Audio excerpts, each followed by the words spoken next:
you know, we had a pretty cool Halloween situation, but I bought the blood. Sure. I didn't make it. Sure. So today we're gonna make it for the very first time. So What do we've we got got? chocolate syrup, we've got cornstarch, we've got oatmeal that has been put into the microwave so it's nice and pasty. We've got corn syrup, soap, and then I've got some cocoa powder here.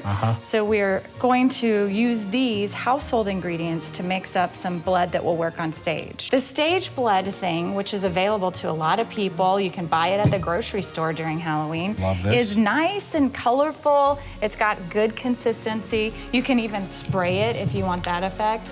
But here at the American Shakespeare Center, we need blood that looks different than just that kind of thing that you expect when you get a cut. In Macbeth, we've got a guy who's been murdered, and he has gory locks, so that means something more oatmeal-y. Okay. We have another captain in Macbeth whose wounds cry out, and they've clearly congealed a little bit. My wounds have been crying for years, but that's another matter altogether. It's so sad. All right. But It's so what sad. we've got is we've got a need for many, many different kinds of blood, and we've also got a need to get kids interested in Shakespeare in a way that makes sense. makes sense. We give them the text from the play. Got it. They have to break it down into what kind of blood is required by answering some simple questions.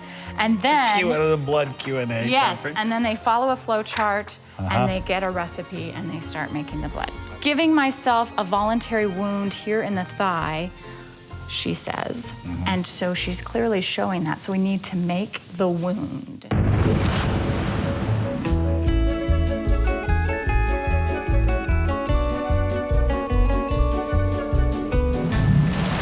That looks awful. That's pretty awful. Yeah. Don't cut yourself in the thigh. I'm No. telling you, it's not a good way to tell your husband you love him. No, that looks great. Another one that we have to do, let's just go ahead and do it. This is from Titus Andronicus. Okay. This one is an edible blood because one of the women actually has her tongue cut out, and her uncle says to her, "Oh, you ope your mouth and rivers of blood fall out." All right. Corn syrup. Got it, corn syrup, I'm on it.